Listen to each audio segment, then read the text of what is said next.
you have a cold right now? Are you sick right now? I have a little something, actually. Do you really? Do you really? Yeah. Then I have to go. I do. does. Others I'm gonna on the cry. plane. Okay. She has to go. Okay, you can do that in the meantime. Why do you run like that? Did you start music? I did. Howie Mandel Does Stuff.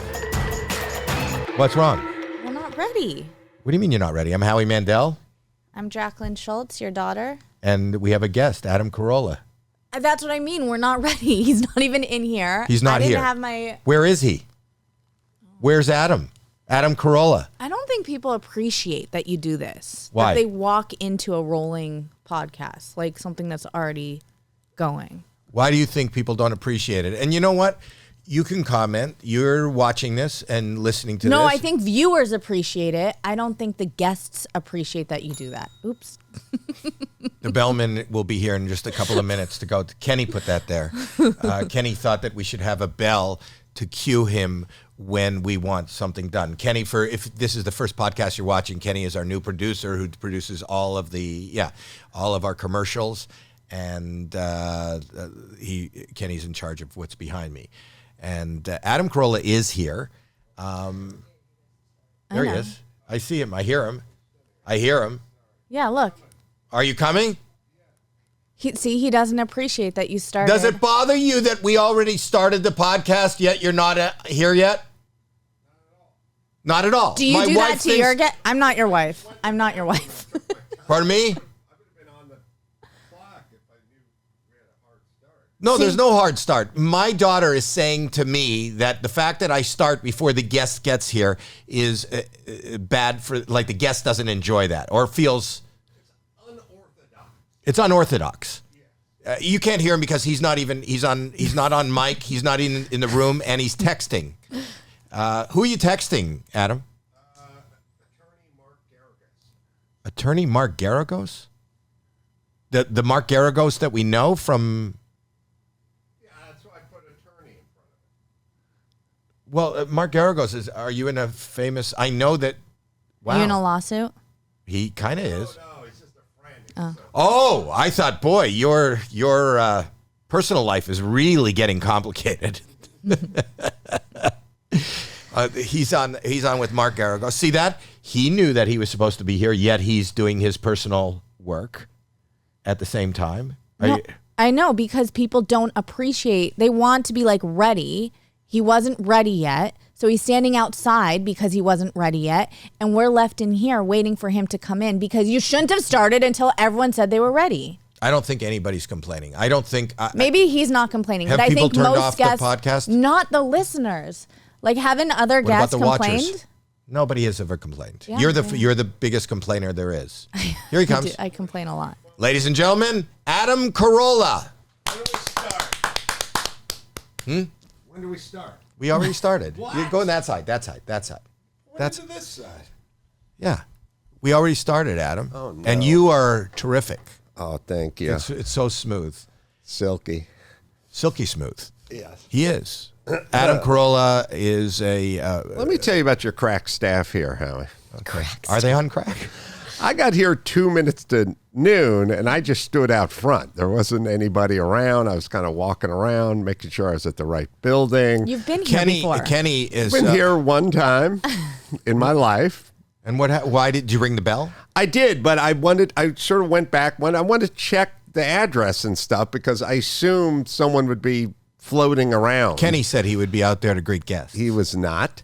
And then because my biggest fear is to push the buzzer and have somebody answer for the flooring and tile store the next building over and ask me what I'm doing. That's my biggest fear. I wish I was you. I wish I was you. Sincere fear. I wish I was you. I wish my biggest fear in life is that I would meet a tile and flooring guy and try to explain to him I'm at the wrong building. Well, yes. If you don't have a fear of germs, got to find a fear of something. Yes. And he doesn't have a fear of germs. I know. You have no fear of germs. But I have fear of flooring guys. Did you shower before tonight? Do you know you're talking to a flooring guy? Oh, he knows that. Yeah. I don't, I rarely shower. It's disgusting. But... It's disgusting. When you say you rarely shower, what like when is the last time you showered? I showered a couple of days ago. Oh my God! For a reason, but I can't. You can't remember the reason? The reason was Hygiene. A couple of days ago is not that long ago. No, but I'm saying a couple of days ago he did it for a reason. Yes. The fact that you were coming here to do this is not a reason to shower? No. But so what I do every single day that people don't count is hygiene, but I do count as hygiene. I go in my swimming pool every single day before I leave the house. Swimming. I do my cold water plunge, and then I swim underwater the length of the pool, and I don't know how much cleaner you can get than just being completely submerged in water for a period of time. If you look in a creek, there's a lot of shit floating that is completely submerged that I would not touch. So that doesn't. I don't look in camping trip ever. But yes, which shit creek is this? No, but I'm just saying that just because something's submerged in water, you're not exfoliating, whatever. No, that stuff's all bad. It's bad. You don't need the soap. Listen, if you don't want to get personal, then I'm happy to edit Here's this out. But you're dating. Aren't you dating now? Yes, but here's a hypothetical for you. Homeless dudes. These guys are junkies. They're out in the cold. They're sleeping in a refrigerator box. Okay. Hygiene, probably not at the top of the list. They probably don't shampoo and then condition. Always a full head of hair. Always a full head of hair. Or you think I've washed this off? It's not directed at you. I scrub myself hairless. All the dudes in the 3-piece suits in the office building who shower twice a day and exfoliate and use the Pert Plus, the hair's all coming out. Think about it. You ever see a homeless guy who's You ever smell a homeless person? Pattern baldness. It's happened. So do you think cleanliness has something to do with loss of hair? I think that nature and your body, God, Mother Nature, whoever it is, it knew what it was doing. So let me ask you something. You said, hold on, let me finish. Okay. You are not meant to scrub off everything that nature puts onto your scalp or your skin on a daily basis. And when I was a kid, there were no peanut allergies anywhere. As soon as everyone started getting on Purell and scrubbing the shit out of everything, every third kid has an allergy now. Everyone's got some psoriasis. Everyone has some sort of condition. Everyone's allergic to things. They're lactose intolerant. Your body needs to be left alone a lot more than we leave it alone. And there's many studies now that prove that. You said that you were, we started the podcast a couple of seconds before you were here, and you said you went in, you used the bathroom. Did you wash your hands? No, not a hand washer. No. Why? I touched my own dick. That's why.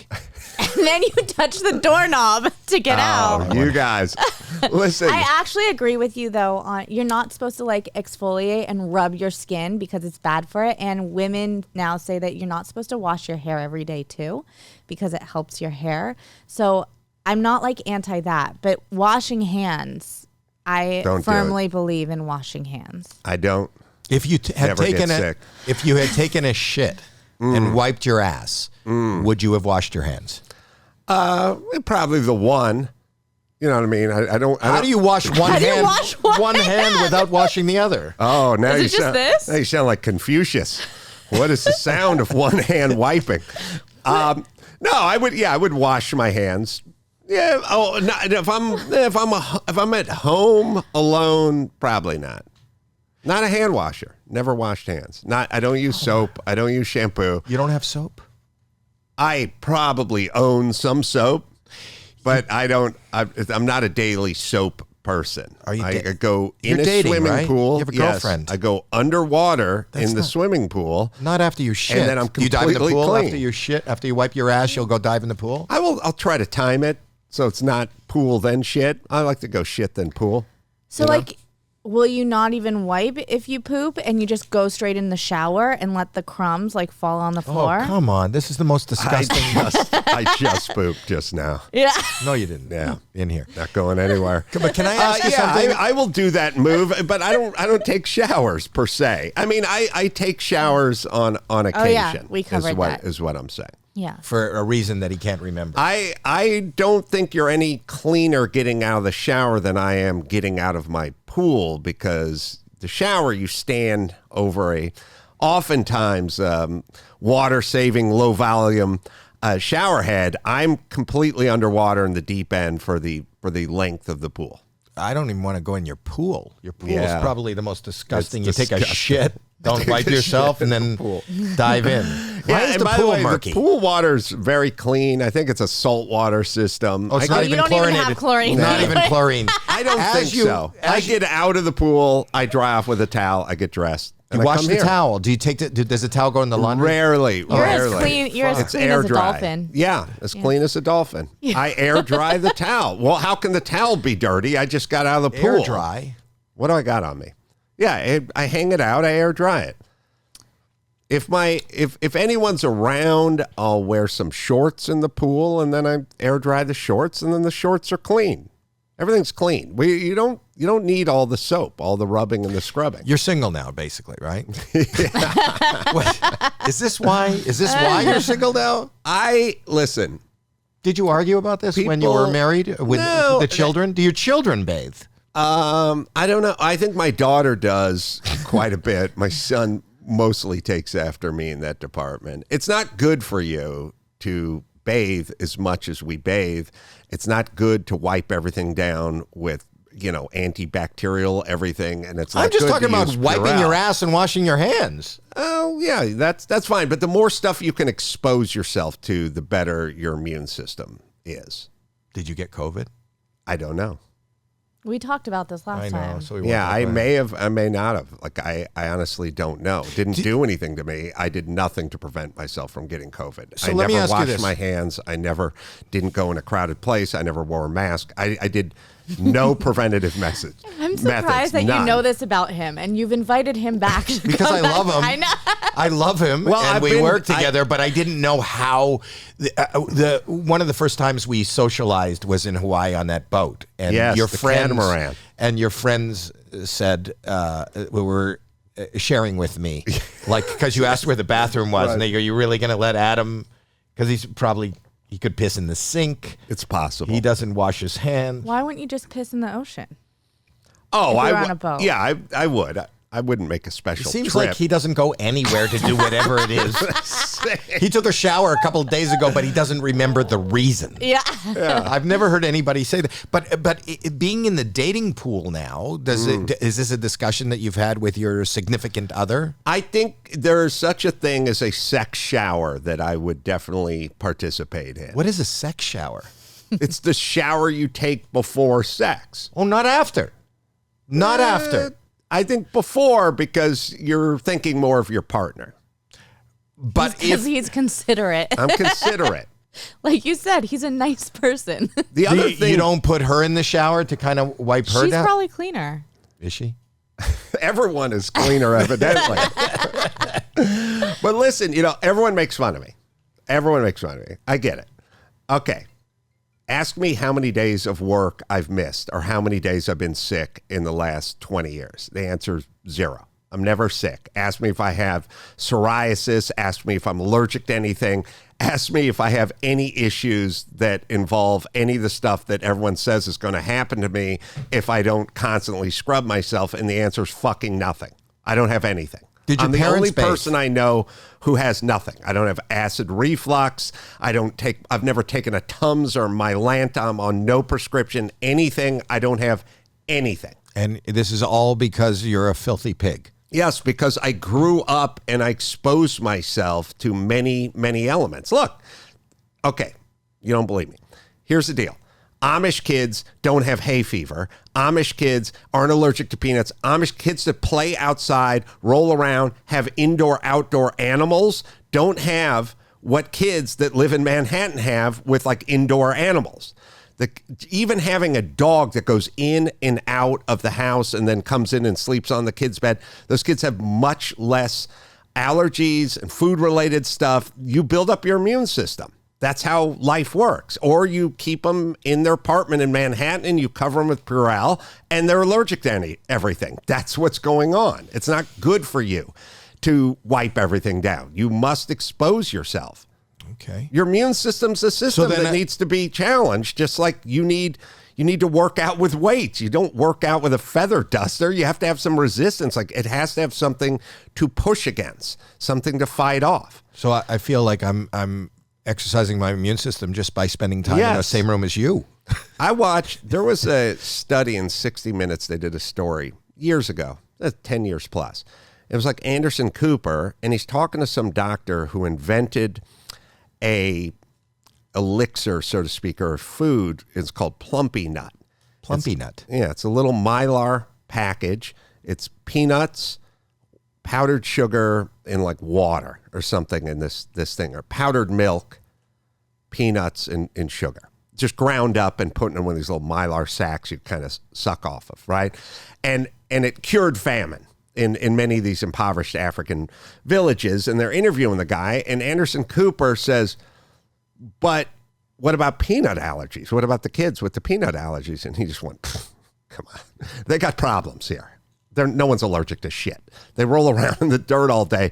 This shit saves their lives. No one's allergic to it. So how come no one's allergic to peanuts in impoverished villages where the kids have malnutrition, but everyone in Manhattan at the private school has a peanut allergy? What's going on? These kids are exposed to things. The others aren't exposed to things, and their immune system's not going haywire. Problem solved. Yes, Plumpy Nut. No, but I mean just not washing, just being a filthy.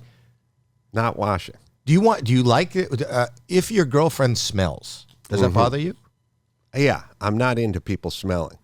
I'm also not a BO dude. Like some people have BO. Or you don't have BO. You have a full head of hair. That. You've never had BO. Not a BO. What do you eat? How do you eat? I just sort of what everyone else eats. I don't really have any. Are you a health nut as far as plant-based? You're not a... No, I'm not vegan. I try to do a little intermittent fasting, but that's about it. You've never been like overweight. My dad doesn't believe in intermittent fasting. What do you mean I don't believe in it? You don't believe in it because every time I say that I haven't eaten for like a few hours or whatever, you start arguing with me that I'm not healthy. But that's not intermittent fasting. I'll say to her at 5 o'clock, if I say I'm intermittent fasting and you said that that's not healthy. Okay, so fasting and being filthy is the answer to all our world's problems. Yes, we eat too much and we wash too much. But you want to smell nice for the people, no? I don't. I smell nice by not smelling.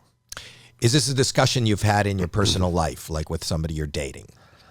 I've been saying this on the radio and to anyone who will listen for many, many years, and I'm always called disgusting. Have you talked to a doctor about it? A medical person? Maybe I've talked to Dr. Drew about it or something. It's anecdotal, but I'm the only person I know who has no stomach problems, no issues, no reflux, no medication, no anything. I'm Pepto-Bismol or, Mylanta or Tums. I've never even touched it. I've never bought it. Don't know what it's for. That's amazing. Never had an issue. There's nothing. And you didn't feel like now that you let me tell you this. Okay. I did that show, Hot Ones. Mm-hmm.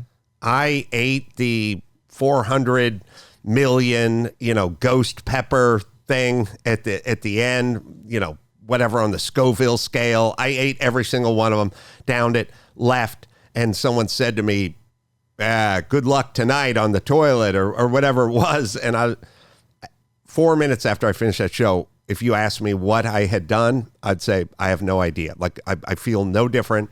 I felt no different that night. I felt no different the next day. I took a dump the next morning, no different. And then a swim. Nothing. And then a swim, nothing.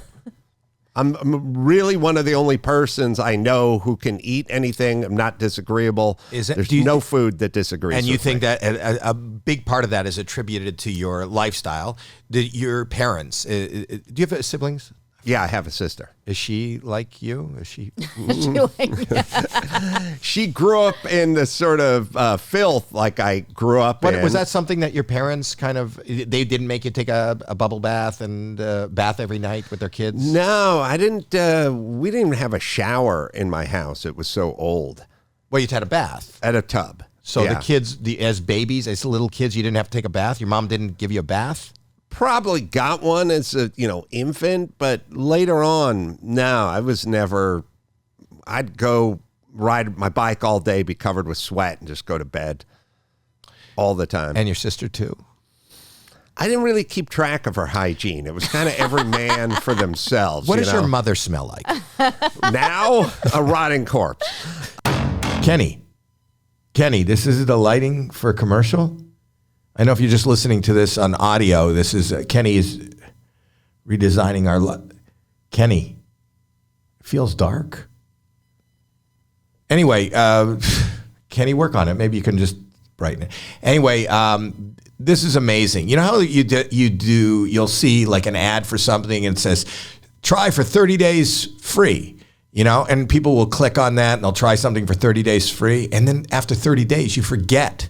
You don't cancel it. And before you know it, you are paying monthly for a subscription that you're not even using. That's what this is good for. And when I say this, I'm talking about Rocket Money, formerly known as Truebill. It's a personal finance app that finds and cancels your unwanted subscriptions, monitors your spending, and helps you lower your bills all in one place. It takes care of you financially.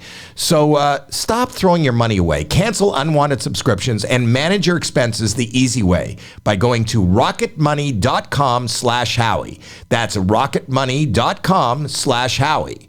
rocketmoney.com/Howie. I feel that it was dark in here. I feel like it's dark. If you're watching this on YouTube, I'd like to, in the comments, if you think this is dark, let us know. Kenny, back to the show. What does your mother smell like? Now, a rotting corpse. Back then, she dead? Yes. Oh, I'm sorry. That's all right. Did she live? How old was she when she passed? She drowned in a bathtub. She died at 41. No, she didn't. No, she died, I don't know, 88, 89, something. She was old. Is your father alive? Yeah. Is he a full head of hair?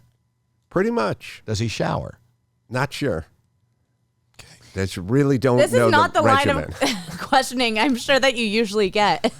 No, he talks about it all the time, but you don't find it fascinating?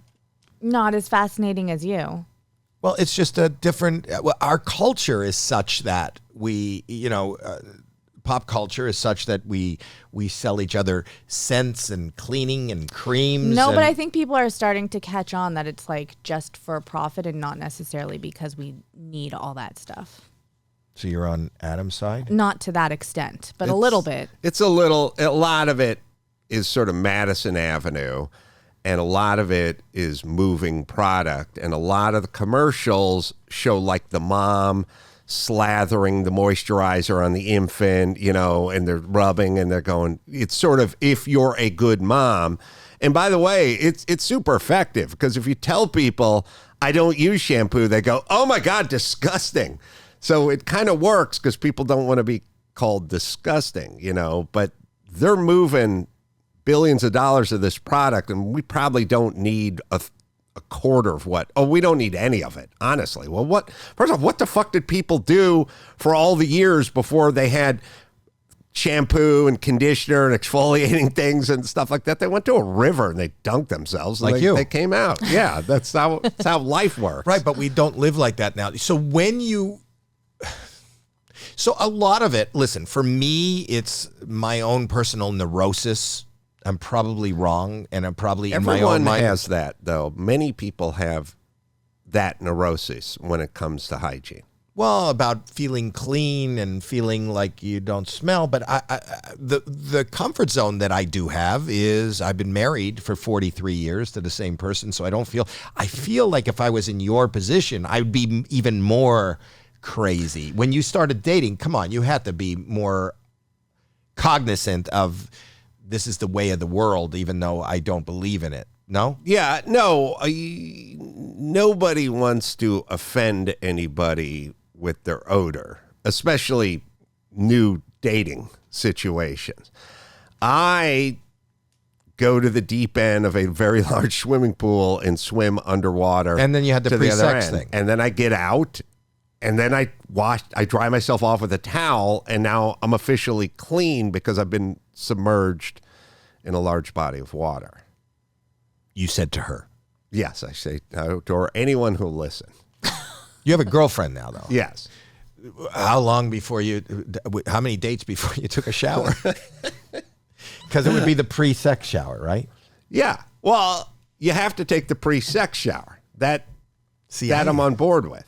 I would think it would be the après-sex. Why did you look at me when you're like pre-sex shower? Yeah, that's a little creepy. I didn't want to look at Adam.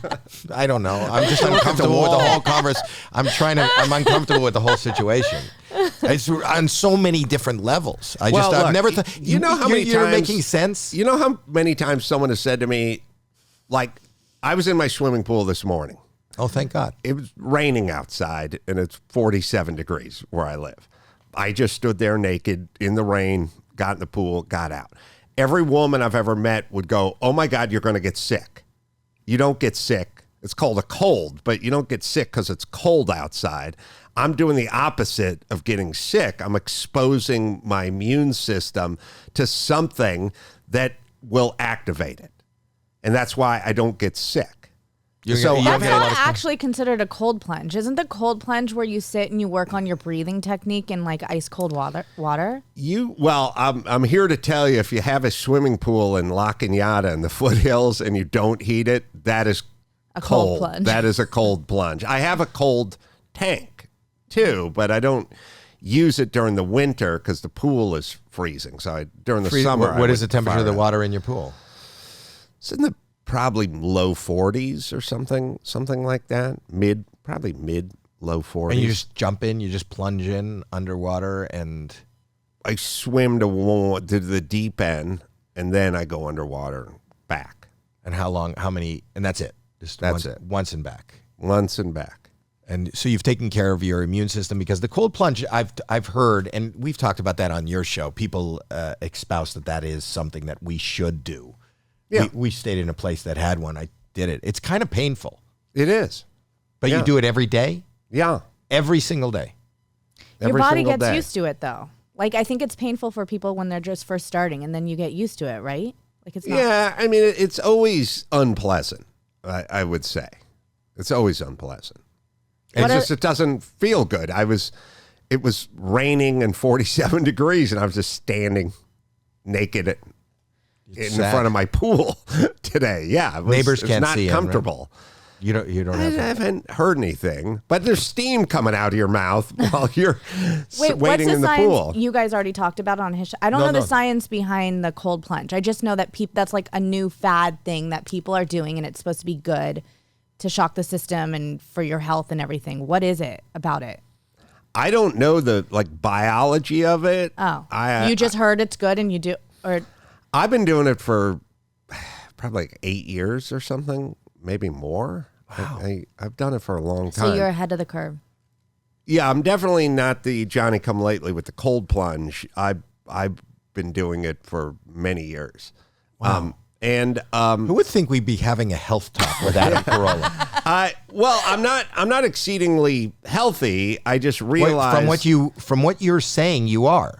The fact that you've never had to take a Tums, the fact that you don't have acid reflux, the fact that you don't get ill, the fact that you don't have any allergies, the fact that you have a full head of hair, and you didn't seem to. We talked about this last time, but you didn't really shelter in place. So there is something to be said. You are a specimen. An experimental specimen that has gone through the rigors, and there is something. All that is true. I'm just saying, if you said to me after the show, "Do you want an In-N-Out burger?" I'd say, "Yeah, fine, sounds good." I'm not that kind of person. I just have a strongish constitution, so if I do feel a little bit sick, I can kind of shake it off and go to work or go about my business or commitments or whatever. And I grew up in an environment that sort of challenged my system and then progressed into, like, I'll give you an example. I worked construction for a lot of years, did a lot of building, and every guy on the job site, at some point, if somebody said, I'm making a lunch run, I'm going to Taco Bell, or I'm going to McDonald's, or I'm going anywhere, nobody ever stopped and said, well, hold on, I got some dietary issues. They all just said, thanks. And the person just left and bought whatever and just threw it at them when they got home. They all just ate it. Nobody I ever worked with had any kind of dietetic restrictions. They weren't allergic to anything. They didn't have, they didn't have wheat allergies or any, there was nothing. I've never ever heard of anyone, it never even came up. It never happened. And then I started working in Hollywood and everyone had an issue with everything. And I started thinking, well, what's the big difference between this group and that group? And one group is indoors all day with air conditioning, and the other group is outside in the dirt. And they're poor. They don't, it's kind of a luxury. So you are, but you're in Hollywood now. Yeah, and I eat food, if something's got mold on it or something, I'll just pick it off and eat the rest of the cheese or whatever. Fruit, anything. I eat old stuff. I eat stuff. I go out of town. I go out of town and do a show and order a meal in Chicago, and I bring that shit home and eat it back in LA 3 days later. 100%. Why? I don't like wasting food. Like, I don't like wasting protein or energy. I feel like it's a waste. So you always, if there's anything left, you do the to-go. Oh, 1,000%. And you don't put it in a fridge. I try, but if it doesn't make it, it doesn't make it. It's never been too hard for me to put something, like to walk to my kitchen and put something away in my fridge. No, what I'm saying is if I'm doing a show in Chicago, I don't know, my hotel room has a fridge in it. Sometimes it does, but I'll put it in the fridge. I just did this in Vegas. I just put it in the fridge and then I throw it in the car, and I'll eat stuff I leave in the car overnight, like the next day. Stuff like that. I just sniff everything. If it smells fine, you do the sniff test. I do the sniff test, and then I eat it, and I never get sick, and I never get food poisoning. I never have an issue. Do you think a lot of it though is mindset? Because it seems like you've just convinced yourself that you never get sick and you're the healthiest person. And you said even when you feel a touch of something, you convince yourself that it's not going to go any further. So it seems like it's more mindset than something you're actually doing physically. It's a combination of both. Yes. Do you work out? Yeah. He swims. A laugh. Swim. A laugh. That's bathing. Do you work out? I do. I do like either a rowing machine or take a long walk or like do shadow boxing if You're a boxer. Can. He was an athlete before he was in construction. But what's that book you read that Howard Stern talks about where it's like Sarnos. all mindset? Dr. Sarnos. Do you know about that? Mm-hmm. Yeah. So he's it talking about mostly pains in your It's mostly mind over matter. Well, he says that most people. Go ahead. What is sick anyway, if you think about the kind of jobs people do? You know what I mean? Like, you come into work, you sit in a cubicle, you sit in front of a computer, but you go, I'm sick. I can't come to work. Then you just sit at home and watch TV and text people. Like, there's no, back when you worked at a lumber mill or salt mine or something back in the day, like if you were sick, that was a tough job to do. Like, well, it's to protect other people from getting sick. We're going to get into the same conversation we had last time. They need to expose themselves. No, not everyone. Everybody does. Not everyone. Yes. No, not everyone. Oh, yes. No. You'd be better off. Everyone would be better off. No, I'm going to disagree with you. Not everyone. You're arguing with science then. Okay. I thought you were pro-science.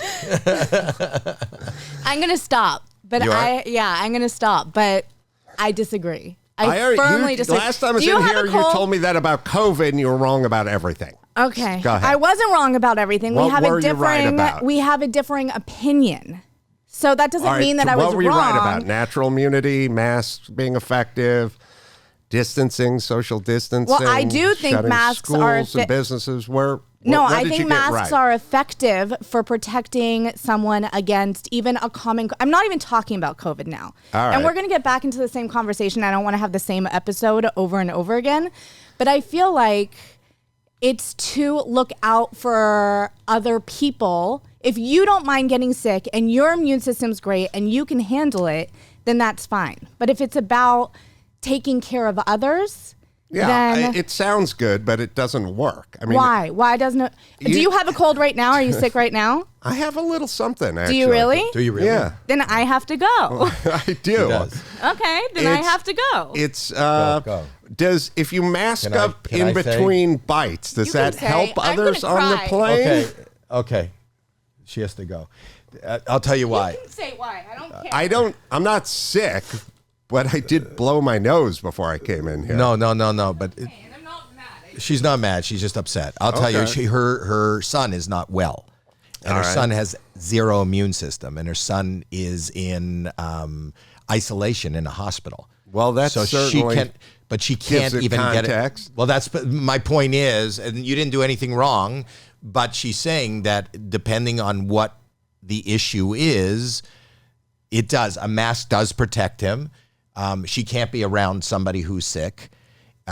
She had to pull her kids, the other ones, out of school because they can't get sick. He just had a bone marrow transplant. Well, this is all a reason for this. I Right. agree as context. No, so she didn't want to talk about the context. So this is not you. I don't want you to feel bad, No, but I know. that's it. But to say that what she's saying is there is context. You know, the reason when a doctor is giving you surgery, when a doctor's operating, they wear a mask to say, in general life, in general health, in general, I agree that we need to be, and I don't practice this because I'm the germaphobe neurotic, and I think I am over the top. And I do believe in what you're saying that I probably end up sicker than most just because I haven't you? built it. I think I do because I've shielded myself too much. Yes. And, you know, like even when I started with Purell before people knew there was Purell. Yes. And I started, it was in 1998, and I started doing my hands were constantly. And I had a friend who's a surgeon who gave me that scrub that they use. Mm-hmm. And I would have that every day. I had a bucket under my desk. I don't think that serves your immune system. It didn't. And let me tell you. So I ended up opening, when I opened doors, I ended up getting warts. I ended up getting viruses on my hands because I killed the bacteria that would fight Yes. that virus.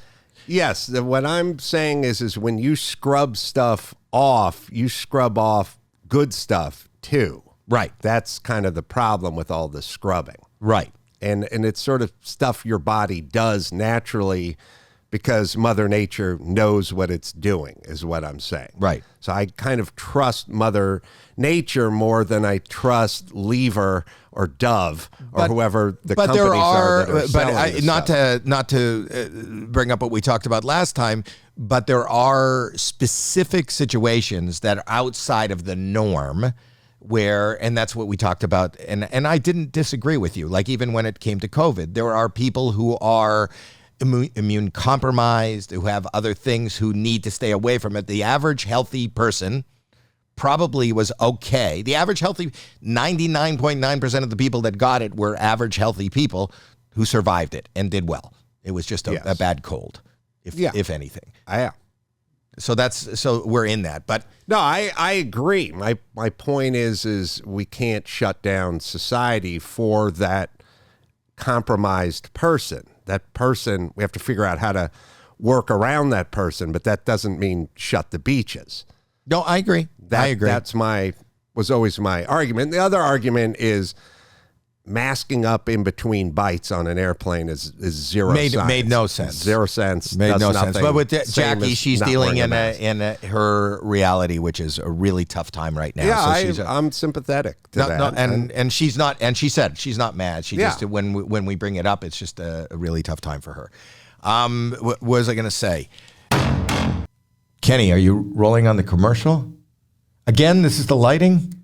This one's for people to go to HowieMandel.com for our new merch. I'm wearing this. This is the new merch I'm wearing now. I'm kind of proud of it. So go to, if you want to have a shirt like this or a hoodie like that, or the hoodie like this, then go to HowieMandel.com and purchase your merch. I'm really proud of it. And now back to the show. I feel it's dark in here, Kenny?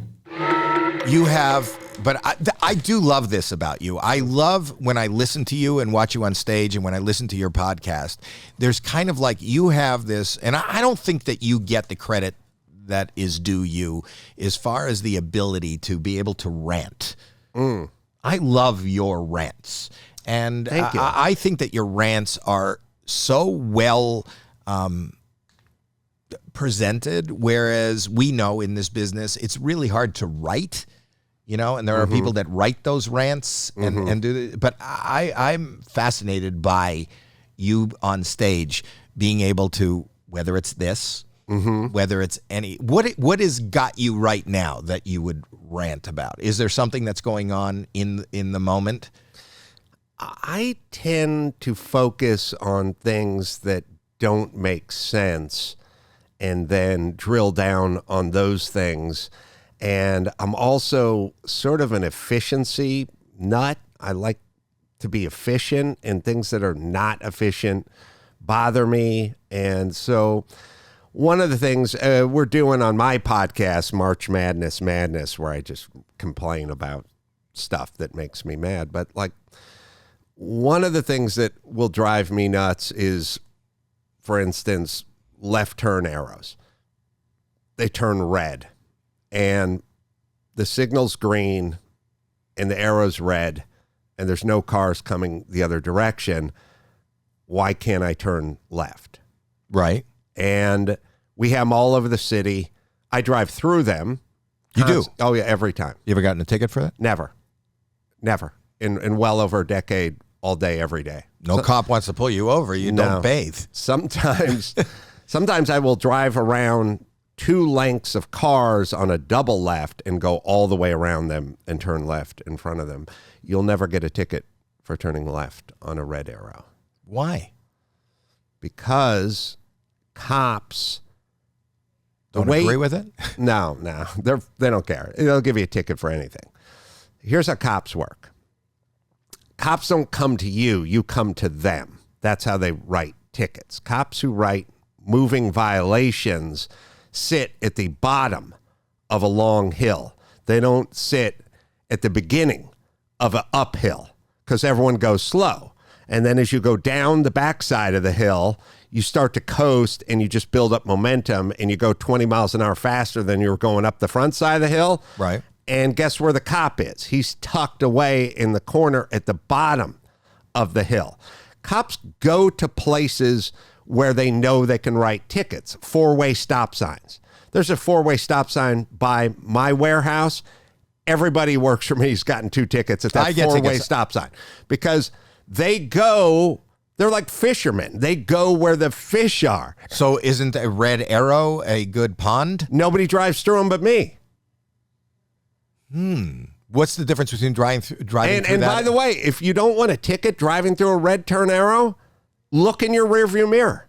If you don't see a cop, you'll never get a ticket. How could you get a ticket? They don't hide out at the intersection to write chicken shit tickets to people who go through red arrows. And they don't even notice it. If they're coming the other direction and I've turned in front of them before, they don't think anything's wrong because they see a green light. So no, I've done it for 20 years. I do it every day. Everyone always freaks out. They're like, you're going through it. I go, there's no cops. They're not here. Look in the rear view. Don't see a cop. Do whatever you want. What if I drive through red lights quite frequently. You really do. And you're willing to broadcast this. Yes, there's no cops. If there's no cops, then go through the red light. They're not there. Until everyone starts doing it, they'll never write a ticket. But the fact that it's just you're okay with it. They're okay with it. It's just they're not okay with it. They are essentially predators. They raise money through writing tickets. If you said, where do you get to raise more funds? The 4-way stop sign in Burbank or waiting for someone to go through a red turn arrow? The answer would be overwhelmingly the red turn, the four-way stop sign. And well, let me ask you this. Okay. Everybody who drives from here to Vegas will go 20 miles an hour over the posted speed limit Absolutely. at some point, right? Right. You're breaking the law. I know people who've gotten tickets on the way to Vegas. You are going to get a ticket. Right. And then I tell that same person, drive through the red arrow. And they go, I'm not going to do that. I'll get into trouble. But you just drove all the way to Vegas, 20 miles an hour over the posted speed limit. It's a psychological. It's a psychological thing. So you go through red lights. You think that these are just, for you, they're just suggestions, not necessarily rules. Yeah, I won't do it at a heavily trafficked intersection. But as long as something. you look and you don't see any oncoming traffic, fuck the signs. What's the difference between the 3 intersections before the one with the arrow that had no arrows? I'm not surprised. What did I do then? No, I'm not surprised. I just turn left. I go in the restaurant when it's safe. To the public restrooms in the restaurants, and there's always a sign that says wash your hands. You don't obey that, so why would you obey the red light? That's right. I'm a maverick. You really are. You are. It's amazing. But then, does your son drive yet? Not yet. He's almost driving. Our son and daughter, they're twins. Yeah. But will you be teaching them to drive? Yeah. Have they been in the car when you've gone through a red light? Everybody's been in the car when I've gone through the red light. The arrow, for sure. I don't know if I've done Has the child not said, Dad, that was a red arrow? The greatest gift I will give to my kids is saying, your sucker dad wasted 25 years of his life sitting at one of these stupid red arrows, which, by the way, didn't exist when I was a young driver. Okay. How did we cope with an intersection without the arrow? I have no idea. But I'm just saying. You turned when there were no cars coming. What about the child? Yes, I will teach him. It'll be the greatest gift ever. Go through every arrow, and if you ever get a ticket, which you will not, I will pay for the ticket. You're going to tell your kid to disobey the road signs. Yes. You know that this is going to blow up in the comments. I don't think that this is. You think that's responsible parenting? Listen to me. What about the respect? Let me explain something. Yeah. All right. Hypothetical. You're at a red arrow, right? Okay. The signal is green. Okay. For going straight. For going straight. Right. But you are not permitted to turn left. Right. You were at an intersection before this intersection that had no arrow. Right. And the light was green. Right. What did you do? I went right. You turned when it was safe to turn. Right. So if you're having emotional trouble with this, take your sun visor, flip it down. But that's block the arrow, and then just look at the green light. No. And tell me how long you would sit there for. Adam. You come to an intersection in a regular street that has a red light, just a red light, not an arrow, and you stop. Yes. But 2 blocks before you got there, you went through an intersection that had no light. Right. So based on your theory, fuck the light, because I've gone through 2 others that had no light. In certain intersections, like on PCH in Malibu, yes. You have roads where you obey and roads where you don't. There are intersections that are safe to do it, and then ones that aren't. Do you trust that your child will have the acumen to kind of make these decisions based on how you like? How well? Sometimes I obey the signs, sometimes I don't. If I think I can get away with it? Do you trust that your child will stop the car when they pull into the garage, or just plow through the wall and go into the kitchen? Is basically Yours what I'm may saying. go through. Well, I'm just saying that I think there's something to be said for a child or a new driver to be taught to obey the rules, to have respect for whatever the rule is. You should obey the rules that make sense. Not all the rules. There are too many rules. A lot of them don't make sense.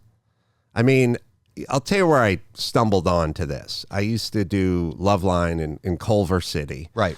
And I would leave Culver City after midnight because that's when the job ended. And Culver City was a ghost town back 20 years ago. It wasn't what it is today. It was wasn't really safe to walk around Culver City in the middle of the night in the 90s, for instance. So I would be heading home and I would be going down Venice Boulevard or whatever it is, and there would be a red turn arrow. And I sat there and I could see miles ahead of me. There was no one else on the road. It'd be Sunday night at 12:07 in the evening. And I just sat there and I thought, it's more dangerous to sit here in the middle of the night in Culver City waiting to turn left while possibly drunk drivers are plowing past me or whatever than it is to make a left-hand turn when there's nobody on the road. So I started doing it then, and then I just sort of applied it to every arrow. Okay, but I'm just talking about when we have new drivers on the road. I don't know that I would trust a 16-year-old to make... Well, what are you not trusting them to do? You know, they're not comfortable anyway just being in the vehicle. So let alone, you know... Well, you never turn in front of another car. That's the rule. If a car's coming the other direction, there's no turning, on those busy, arrow or not. Right, but on a busy intersection, the reason they have those arrows is that you don't have to work. It kind of operates that decision for you. When there is a green arrow, there is no, supposedly, if people are obeying, there is really no oncoming traffic. Right, if you go on the green arrow. Green arrow. Yes. So it's safer for my child. It's safer for my child to obey every sign.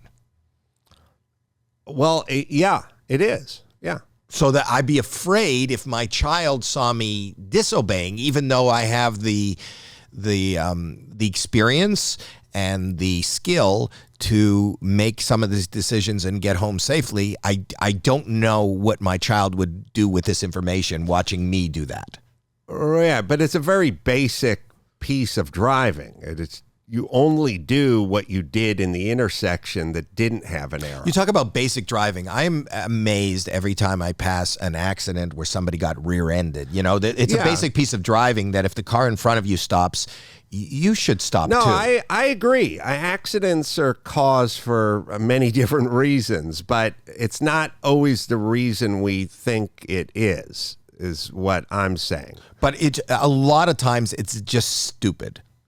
Right? I agree. People are distracted. People are horrible drives. I've never been in an accident. You've never been in an accident? No.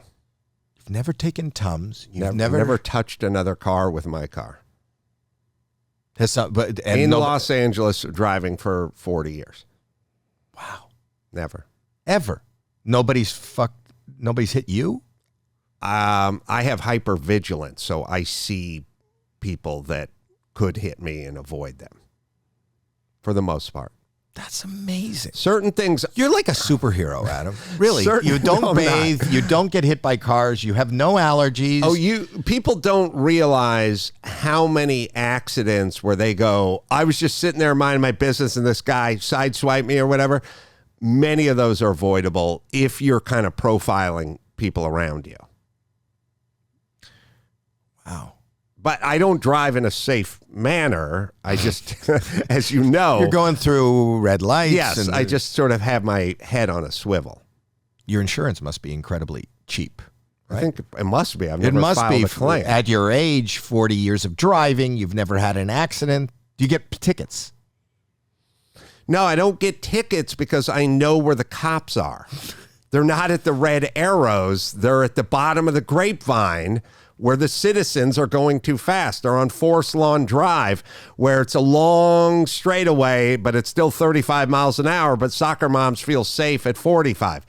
The cops, you come to the cops. The cops don't come to you. You have to understand that when you drive. Do you feel unique as I think you are? Like the norms of hygiene, driving, the way you don't seem to adhere to what the norms are. Are you cognizant? The norms are often stupid. Right. Is that frustrating to you? Because you seem to there aren't a lot of people that live and think and act like you, and it's working for you. You're a successful guy, who's healthy, who does well, who has notoriety, money, a career. I want to write a book, and I want to title it "I Never Knew Adults Would Be This Stupid." But there's a lot of stupid adults, and they live their life in a way, in like a superstitious kind of early man. And there's a lot of that's out there, and I just don't adhere to it. And people want to know what's wrong with me. I examine things. I sort of weigh the risk and the reward, and then I go along accordingly. And I just do that with everything. Are traditionally lemmings. We do follow. Yes, it's easier to follow than to lead. They made a rule that said you have to stop at this intersection arbitrarily and wait for this arrow to cycle, and I decided that was a waste of my time. And then I weighed the risk. It's not like you got to get home to take a shower. That's true. I don't mind wasting it doesn't bother me like it bothers you. It doesn't feel efficient to me. That's the way I work. But I do. Okay, do you think you're incredibly productive? Is productivity your goal? No. It feels like I am arbitrarily sitting in one place, idling for no good reason, and I reject that. But I'll give you an example of something, Howie. Go ahead. I can't remember if I've ever told you this one before, but when I was in my mid-20s... Oh, you told me that. No, go ahead.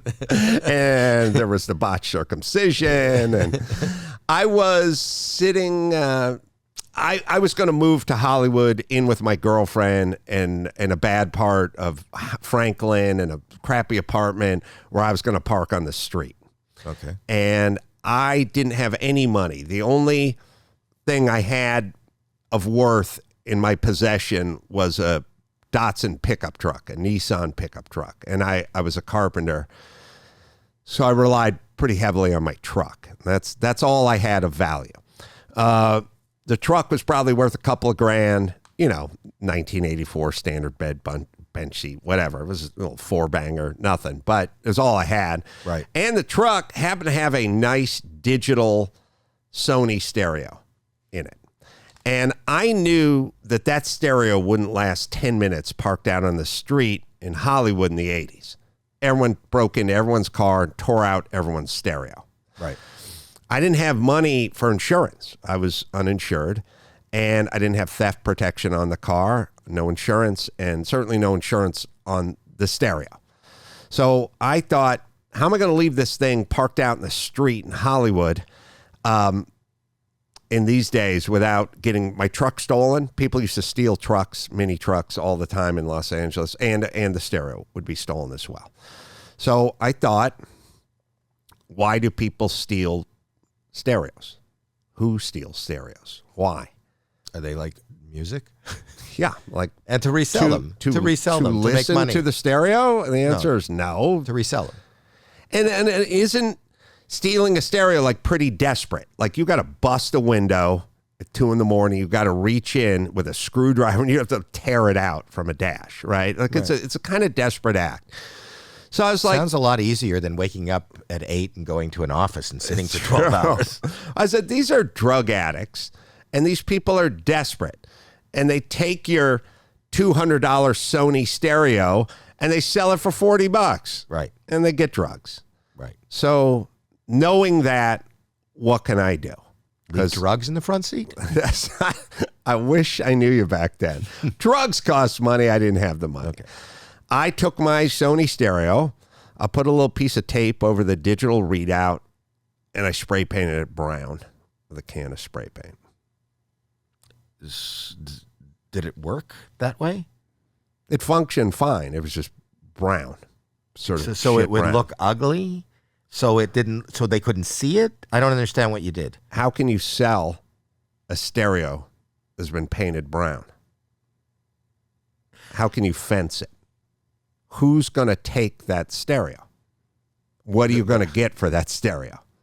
Oh, your brown stereos aren't, because it's messed up a little bit. It's a stolen piece with the wires hanging out. Whoever gets the stereo doesn't listen to the stereo. They got to sell it to some yuppie who got his stereo stolen from his BMW. I love the way you think. So you just fuck up your own stuff so nobody wants it. It didn't fuck it up. It worked fine. It just was brown. I love that. Then, with that theory, I got a way that nobody will ever take your underpants. Oh yeah, I'm way ahead of you. I know you are.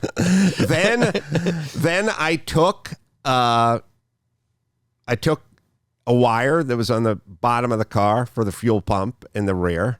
Okay. I cut it and I spliced in a little toggle switch and I put it underneath the front seat, and I would flip off the fuel pump whenever I pulled in to my street parking. So then I got a brown stereo and a car They won't start. It'll start because it had a carburetor and a fuel bowl. It would start. Yeah. You could drive it about half a block and then it would start bucking and then it would die. And so one day I came out and my car was gone. And so I went walking, looking for it, the direction I parked it, and I found it a block down the street. And then I moved into another apartment in the valley and it got stolen again. And I just went and walked and I found it. And one day I got pulled over. And I got pulled over because when they stole the car, they pulled the ignition out of it. And I didn't have enough money to replace the ignition. And I would start it with a screwdriver. So it looked like you were stealing. Cop saw me starting a car with a blown out ignition. Shouldn't have went through the red arrow. And he pulled me over. And he said, he was pretty agitated. Like, where'd you get this truck? Whose truck is this? Why's the stereo brown? Where's the ignition?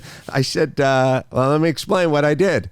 And I told him, by the way, I would get the car stolen and the stereo would still be in it. When I recovered it, it was that brown. They wanted nothing to do with it.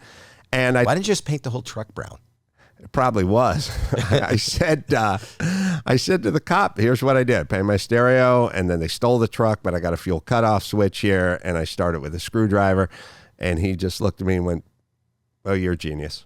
Genius. He said, I've never heard anything like this, but this is awesome. And he let me go. You've been dancing to your own rhythm for forever. What I try to do is try to figure out what motivates people, Were you like this and as a then kid? figure it out. Were you like this as a kid? Yeah, probably. I just didn't Did you know do well in what school? was going on. Oh, no. No? You weren't inventive or find ways to maybe cheat and get something done? No, I was, I graduated North Hollywood High with a 1.7 GPA. I don't know why I'm laughing. I didn't graduate high school. You got to back out 6 A's for football and baseball every year. If you back that out, that GPA would be like 1, 2 or something. Did you go to college? No. I was, how would I go to college? I don't know. I didn't, maybe you were I know you're a boxer, but I don't know if you played any I had some scholarship offers to play football, but I couldn't even fill out the paperwork. I never took the SATs. I never took algebra. I was like 500 and something out of a group of like 550, like in my graduating class. And now you're an author. Celebrated. Yes, you are. You've had and you write movies and you direct and you have a business. Well, I was you can teach yourself along the way. I'm not pro college, so I'm not with either. you. I'm not either. Unless you want a skill that has to be taught there. You know, if you wanted to be a neuroscientist or something. College could sort of fold in to this general conversation, which is, I'm not interested in college. I'm not interested in my kids in college. But society beats the shit out of you. Like, come on, you got to get them a toe. They got to get prepped. Have they taken the PSATs yet? Like, that's what society is. That's, where's the shampoo? Where's the Purell? Where's the soap? Like, come on, you don't want to be a bad person. You want to be a good parent. You should be. I'm like, I know a lot of people went to college. I know a lot of people didn't go to college. I know a lot of people went to college and dropped out of college. There doesn't seem to be any straight line between college and success. All the people I know who are successful work hard and they're pretty motivated.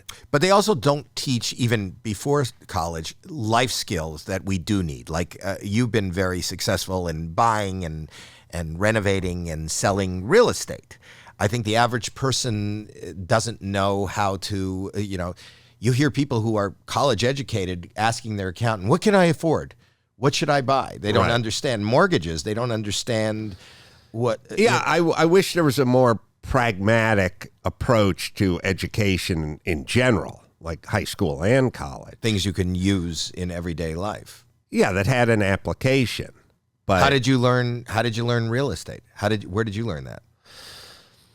I don't know that I did learn it per se. I was poor. I was in debt. I owed the IRS money. I didn't have credit cards. Like, life financially was a struggle for me for a very long period of time.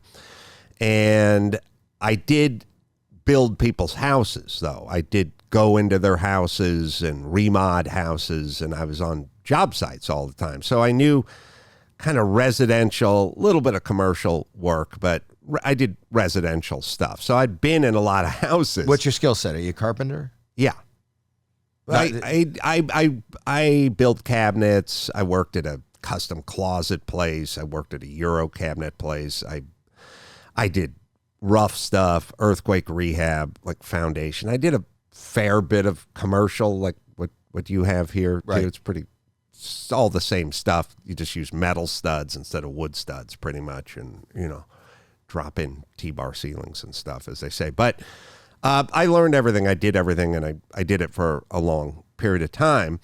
And the first house I bought was I'd been in apartments, had roommates, rented houses with roommates, just led the poor life. And as I started to sort of like inch into show business and make a little money, the second I paid off the IRS and the second I had a down payment enough in the bank, I immediately just bought a house. And everyone said, that's nuts. You don't know. You've been in show business for 10 minutes. Who knows?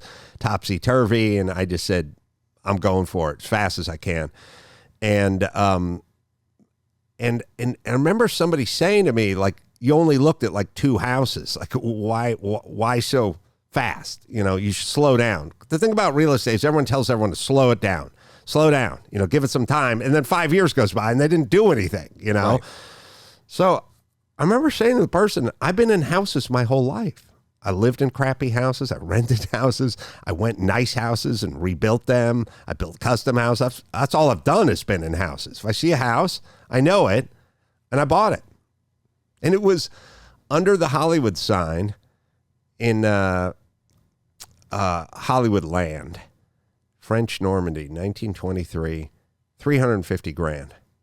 What year? It was like 96, 97, somewhere right in there. I mean, the house is, I don't own it anymore, but it's, $2.3 million or whatever. But I just went in and rebuilt it. And you did all the work yourself.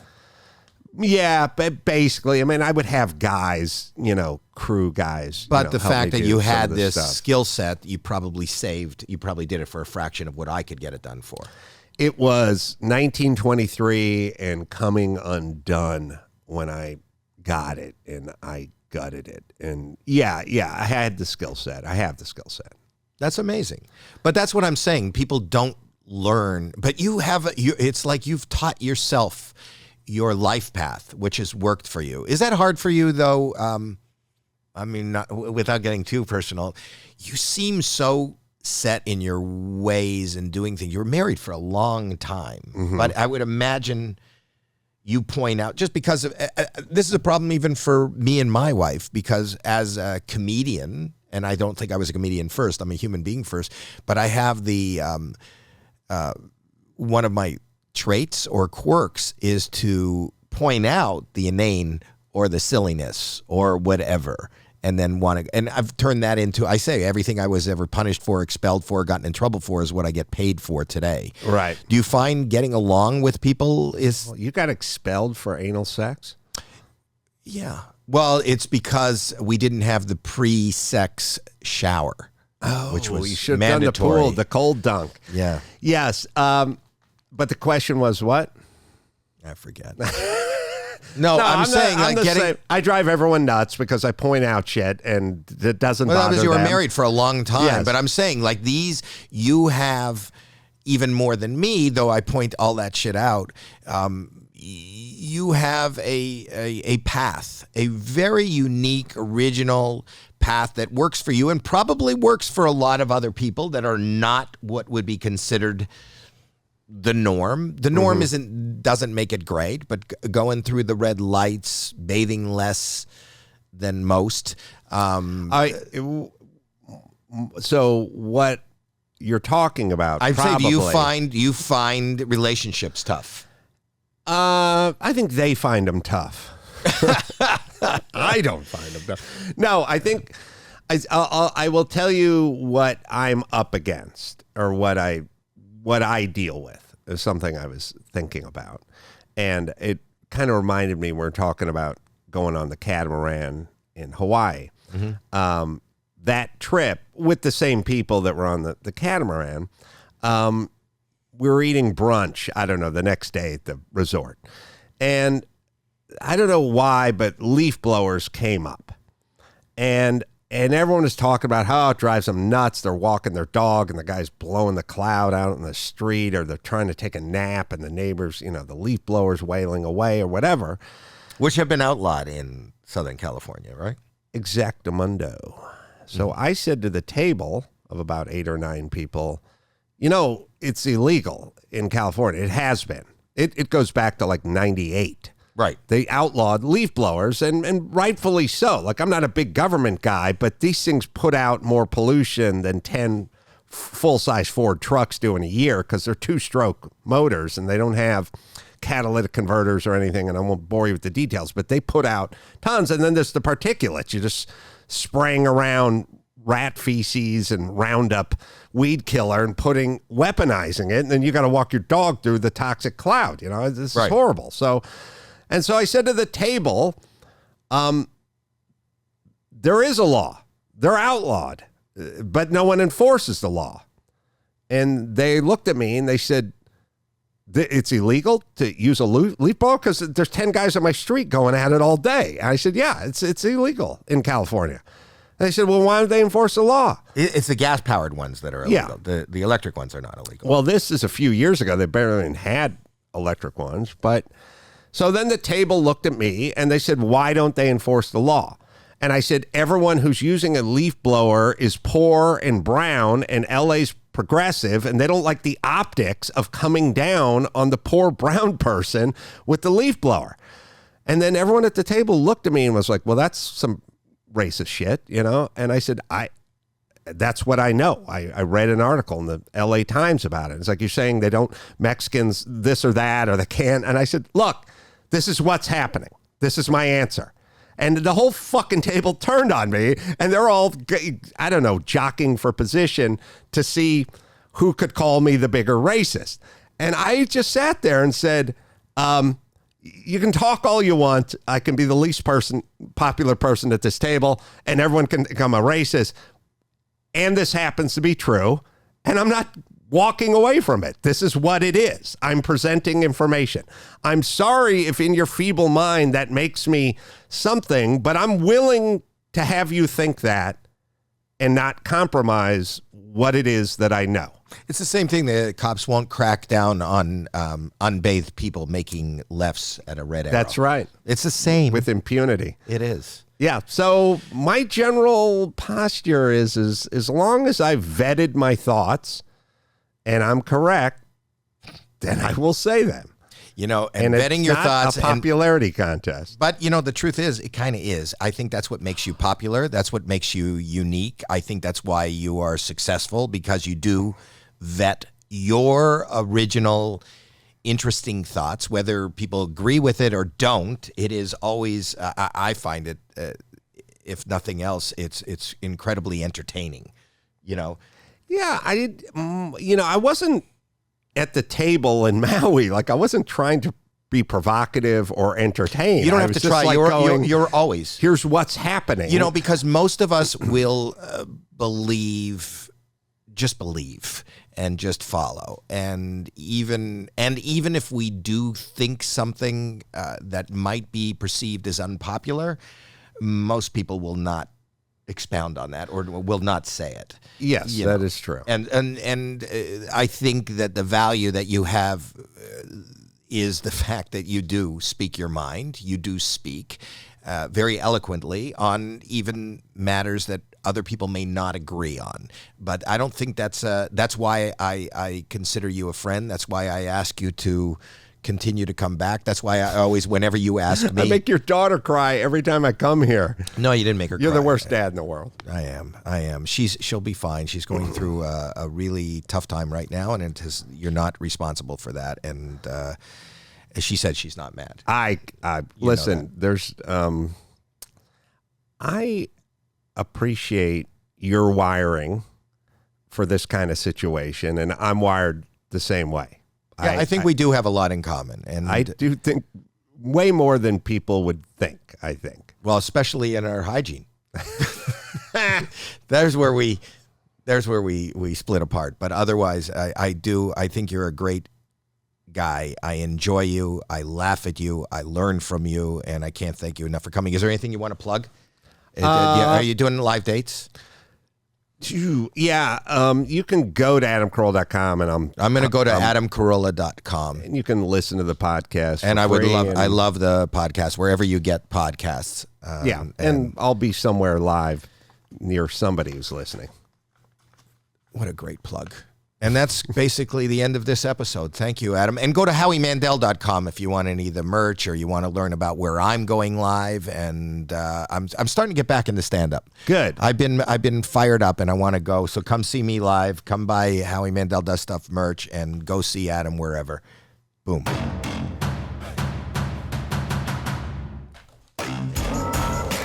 That was good. That was good.